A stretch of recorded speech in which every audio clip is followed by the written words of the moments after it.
Vamos abrir nossa Bíblia lá em Lucas capítulo 6, 27 ao 36. Todos acharam? Lucas 6, 27 ao 36. Ouça a palavra com fé, irmãos. Mas eu digo, a minha versão é a NVI, Nova Versão Internacional. É a sua também? Tamo junto, irmão.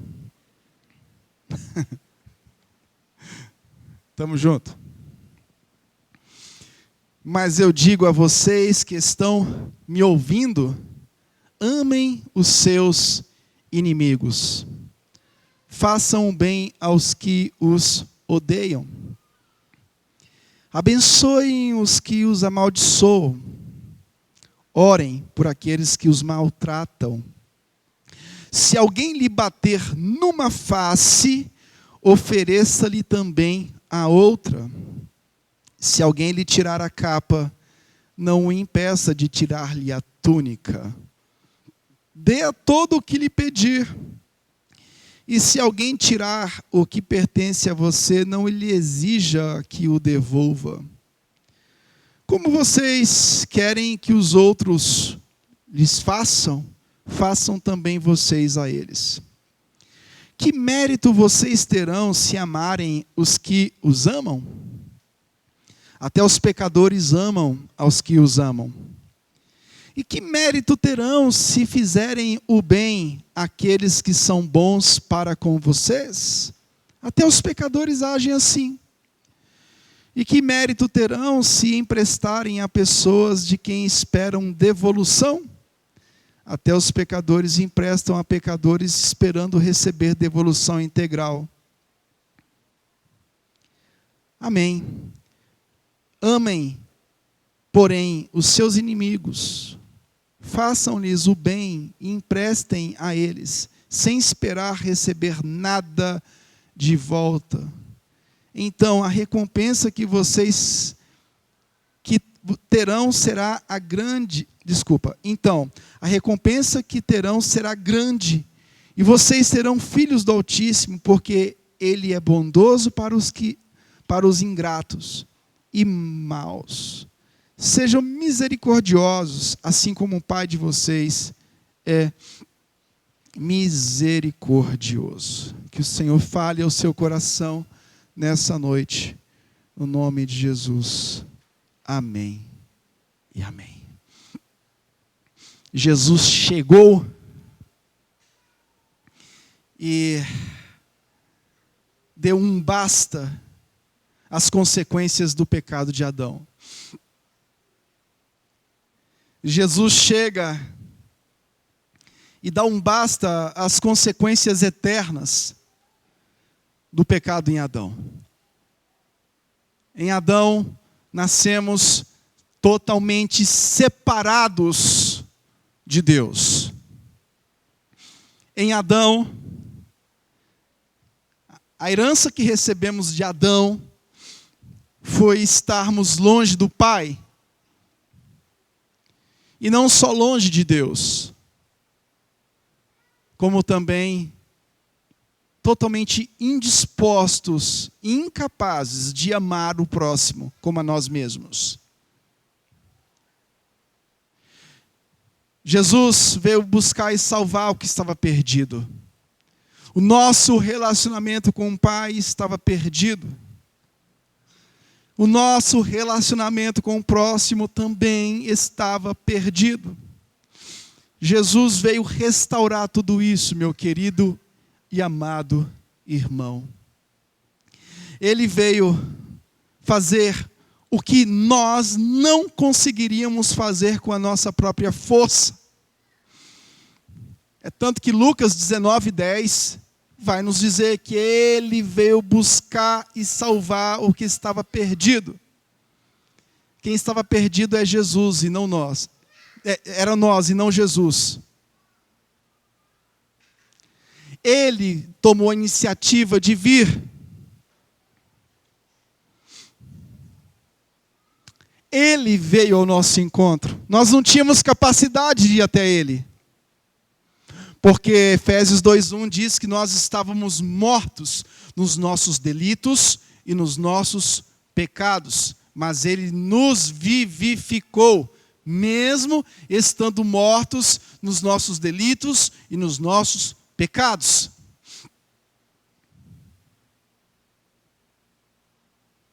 Que alegria poder ter sido resgatado pelo Senhor.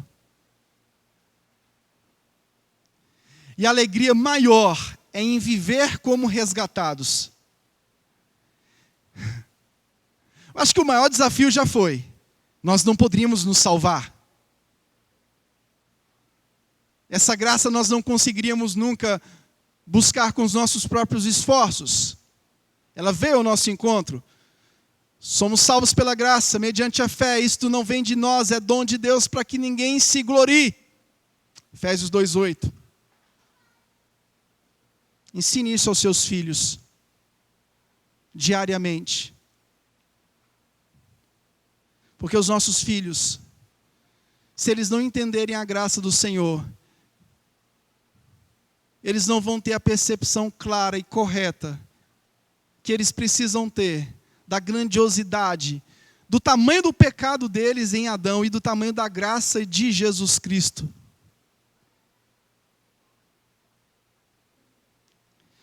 Mas a consequência para aqueles que são alcançados por Jesus é andar conforme Jesus. Eis aqui a consequência da justiça de Cristo imputada por nós pelo próprio Pai. A consequência de sermos de Jesus é andarmos conforme Ele anda. É viver conforme Ele viveu. É agir conforme Ele agiu.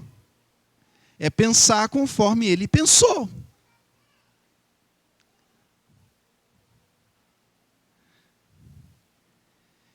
Eu queria trabalhar aqui nesse texto 4 características da manifestação da santidade de Jesus em nós. Primeira, a manifestação da santidade de Jesus envolve amar os que nos odeiam. Jesus é a própria encarnação daquele que iria ser o perdão em pessoa. Ele ofereceu o seu próprio corpo como oferenda pelo pecado. Ele derrotou a tentação. Ele venceu aquele que enganou o casal no Éden. Isso não é pouca coisa, não. Jesus derrotou a tentação. Jesus venceu aquele que enganou o casal no Éden. Nele nós encontramos o perdão. Nele nós encontramos a paz. Nele nós encontramos a verdadeira felicidade. Nossa vida de regenerado é uma manifestação da santidade dele. E a manifestação da santidade de Jesus envolve amar os que nos odeiam.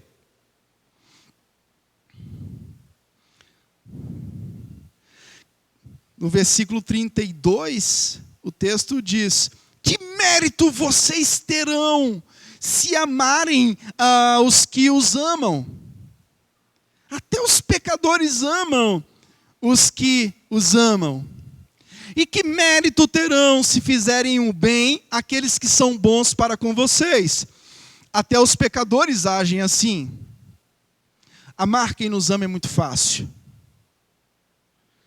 Fazer o bem a quem nos faz o bem é mamão com açúcar.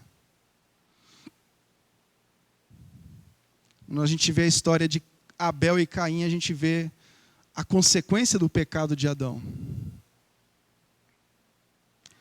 E quando a gente vê irmãos se amando na igreja, a gente vê o tamanho da graça de Jesus Cristo.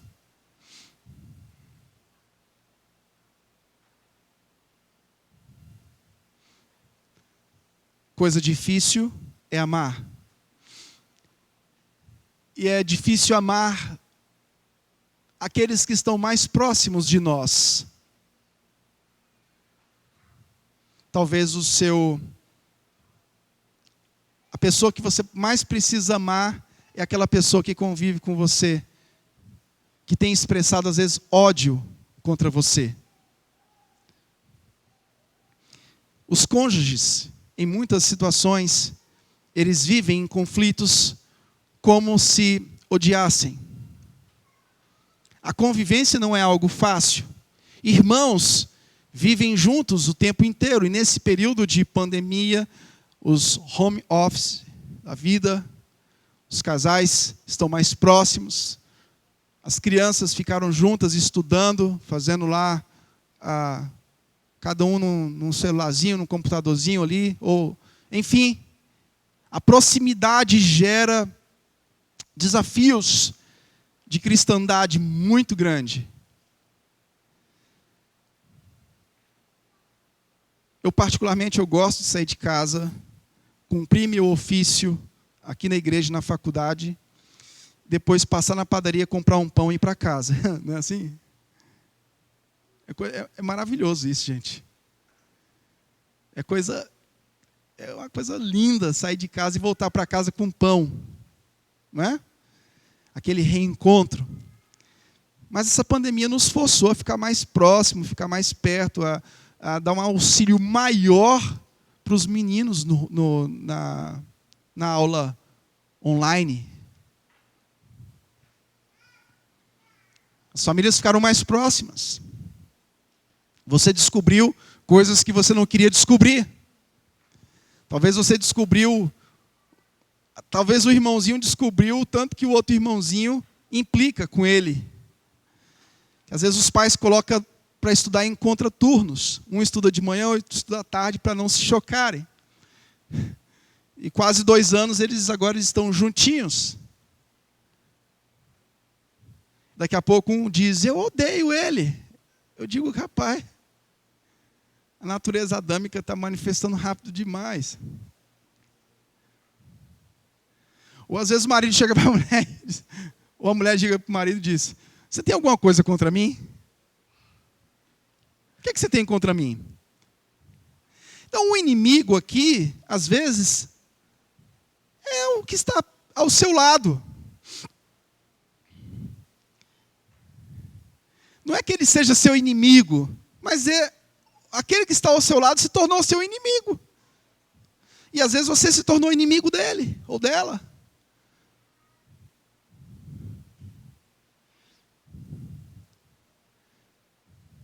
Dois, a manifestação da santidade de Jesus envolve abençoar e orar por aqueles que nos maltratam. Versículo 28 e 29 diz a seguinte coisa: abençoem os que vos amaldiçoam, orem por aqueles que os maltratam. Se alguém lhe bater numa face, ofereça-lhe também a outra. Se alguém lhe tirar a capa, não impeça que ele tire a túnica.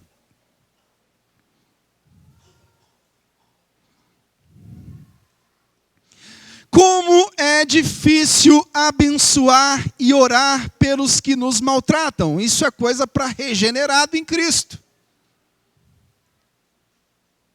O versículo 33 diz o seguinte: e que mérito terão se fizerem um bem àqueles que são bons para com vocês? Até os pecadores agem assim. E que mérito terão se emprestarem a pessoas de quem esperam devolução? Tipo assim, você empresta o livro, né? Até os pecadores emprestam a pecadores esperando receber devolução integral. Eu já não espero mais devolução de livro. Por isso que o critério fica mais rígido às vezes, né? A gente empresta. A gente tem que cumprir o evangelho. Abençoar e orar pelos que nos maltratam. Você já experimentou fazer isso? Abençoar aquele que te feriu? Orar por aquele que está te perseguindo? Ou você já vai para o embate? Pastor, é o seguinte, pisou no meu calo, pancada. Irmão, então você vai ter que rever o seu conceito de cristianismo. Nós precisamos ser mais tolerantes. Nós somos muito intolerantes. Precisamos ser mais tolerantes.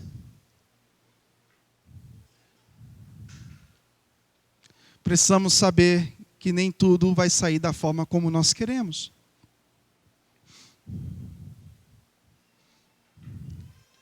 Abençoar e orar pelos que nos maltratam. Aqui está falando de um tapa insultante. Não é aquele tapa para quebrar a tua cara. Aquele tapa insultante.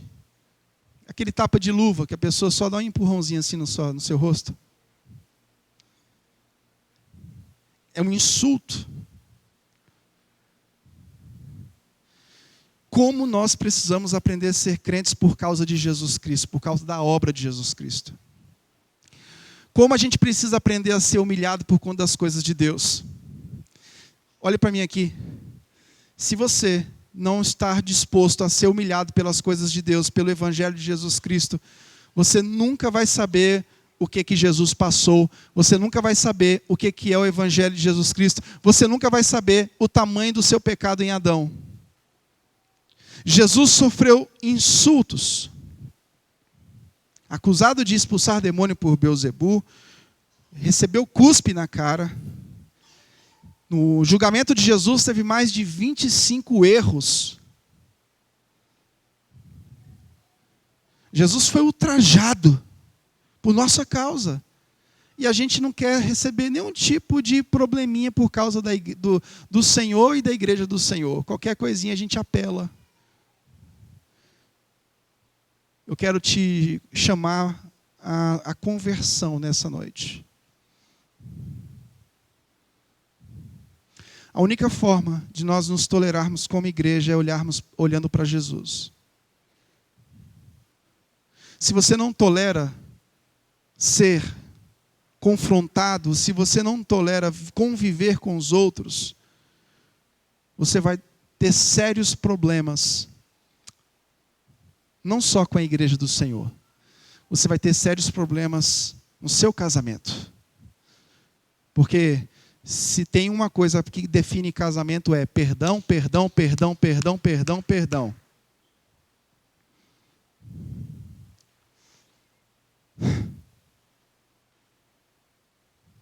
As pessoas que estão mais próximas da gente têm uma capacidade de nos irritar de uma forma invariavelmente terrível.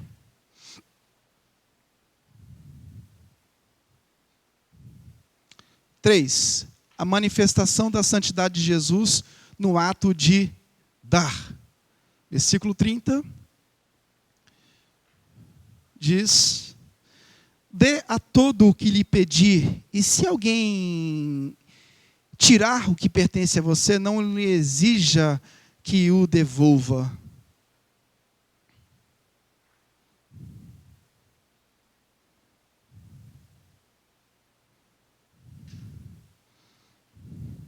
A gente vê, essa semana, um policial militar, um DF, foi atrás de uma mulher que devia para a esposa dele 40 mil reais. E a mulher não estava querendo pagar aquilo. Ele pegou a mulher, deu um mata-leão na mulher. Eu achei aquilo, assim, de uma covardia,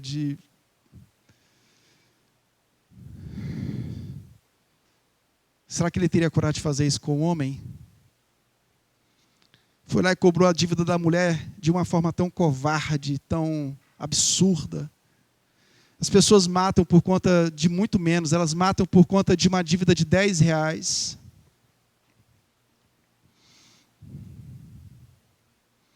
Gente, essas coisas do trânsito, cuidado. Nós somos muito desaforados no trânsito, a gente nunca sabe o que as pessoas estão pensando, o que elas vão fazer. Os meus filhos sempre estão me alertando em relação a isso. Pai, cuidado. Não tenho vergonha de falar isso.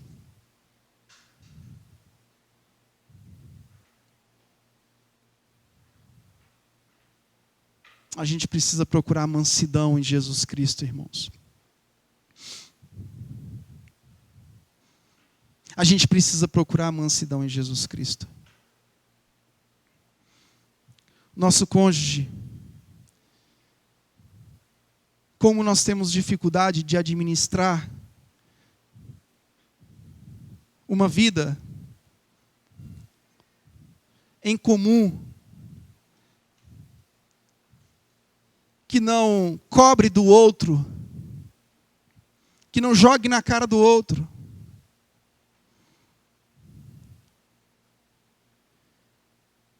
A manifestação da santidade de Jesus no ato de dar.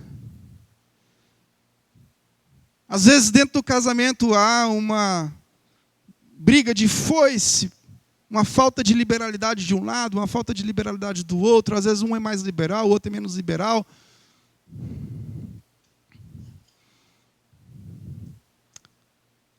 Avareza dentro do lar.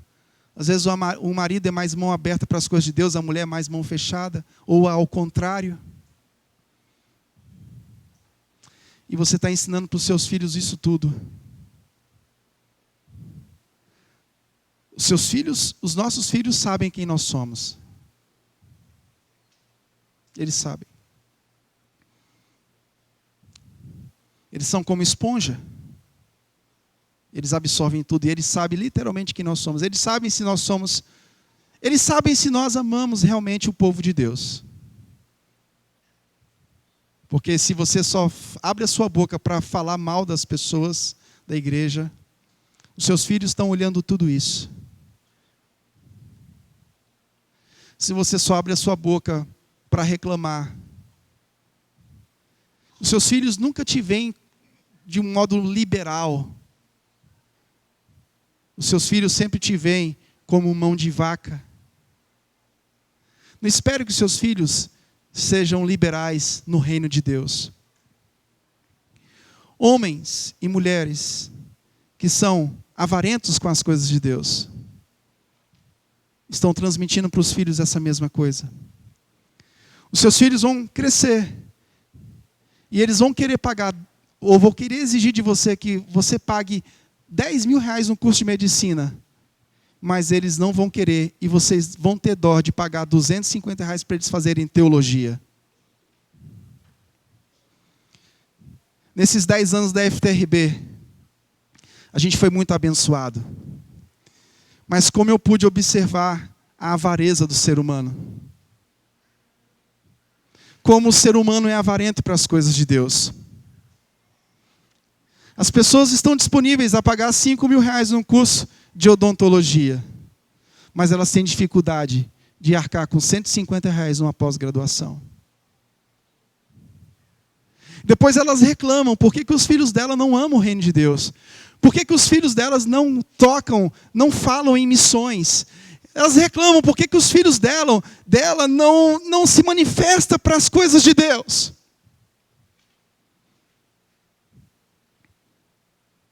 Irmãos, isso é muito sério. A santidade de Jesus é manifesta de diversas formas, e essa é uma das formas. Em último lugar, a manifestação da santidade de Jesus mostra que somos filhos de Deus. Versículo 35 diz: amem, porém, os seus inimigos, façam-lhes o bem e emprestem a eles sem esperar receber nada de volta. Então, a recompensa que terão será grande, e vocês serão filhos do Altíssimo, porque Ele é bondoso para os ingratos e para os maus. Sejam misericordiosos, assim como o Pai de vocês é misericordioso. Esse texto aqui parece que é uma meritocracia, né? Parece que você faz alguma coisa para receber a outra, mas o Sermão do Monte não se trata disso. O Sermão do Monte se trata de características daqueles que nasceram de novo. Ou seja, se essas características fazem parte da minha vida, demonstra que eu sou filho de Deus.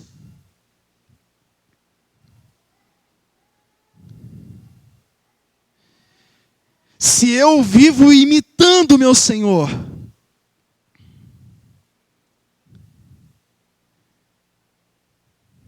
como fruto da minha salvação em Jesus Cristo, isso demonstra que realmente eu fui salvo. Irmãos, crentes em Jesus, volte-se para a simplicidade do Evangelho. Às vezes seu coração está tomado de ódio, de rancor. Talvez você não matou ninguém fisicamente, mas você esteja matando muitas pessoas no seu coração. E a conversão em Jesus Cristo é uma conversão além dos nossos estereótipos, além do que as pessoas veem. O convertido de verdade, ele teve o coração transformado por Jesus. Talvez o seu coração esteja cheio de mágoas, de rancor. Se livra disso. Isso não é para você, meu querido. Doenças como câncer. Tem um médico. Uma vez eu vi uma palestra de um médico, pastor, e a pesquisa dele do doutorado foi exatamente sobre essa questão do câncer. E a pesquisa dele foi de campo. Foi interessante a pesquisa dele. Ele pesquisou doentes de câncer em estágio terminal. E a constatação dessa pesquisa de campo que ele fez foi a seguinte: que, não sei, a porcentagem muito alta de pessoas que ele cuidou pessoalmente foram restauradas a partir do perdão. Mas não é qualquer perdão.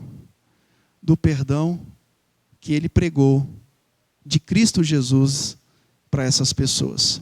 E de que elas deveriam manifestar esse perdão ao próximo. Não trate perdão como uma coisa fora de Cristo, porque não existe perdão verdadeiro fora da cruz de Cristo.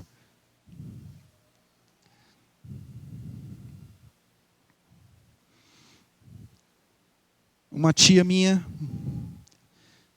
crente, mas ela tinha um coração muito cheio de ódio. Ela tinha muito ódio de outro tio meu que devia 100 mil cruzeiros há 40 anos. E eu era criança, e eu tinha dificuldade de entender o Evangelho. Porque eu dizia, como é que pode? A pessoa está dizendo que é crente, mas tem tanto ódio no coração. O Evangelho não encaixava na minha concepção de criança, porque eu via muito ódio nessa tia minha. As pessoas que estão ao seu redor vão ter dificuldade com o Evangelho, olhando para você. Com o ódio que você destila, com a raiva que você fala, com esse clima que você cria. Oh, meus irmãos, em nome de Jesus, vocês foram salvos. Não foi para andar com ódio no coração, foi para amar a Deus e amar o próximo. Ao grupo de pessoas que não conhecem Jesus, que possam estar aqui, você já procurou por vários locais, por várias teorias e ideologias, o amor e a sabedoria.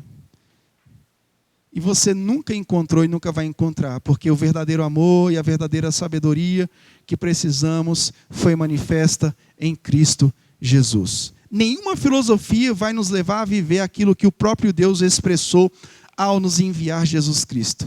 Ele é a verdadeira filosofia. Ele é o amor e sabedoria encarnado. Nele está toda a expressão da bondade divina. Pare de ficar lutando, querendo achar isso, porque vocês não vão conseguir achar. Eu oro a Deus nessa noite, para que nós venhamos manifestar a santidade de Jesus através do amor, do perdão, da misericórdia, da compaixão.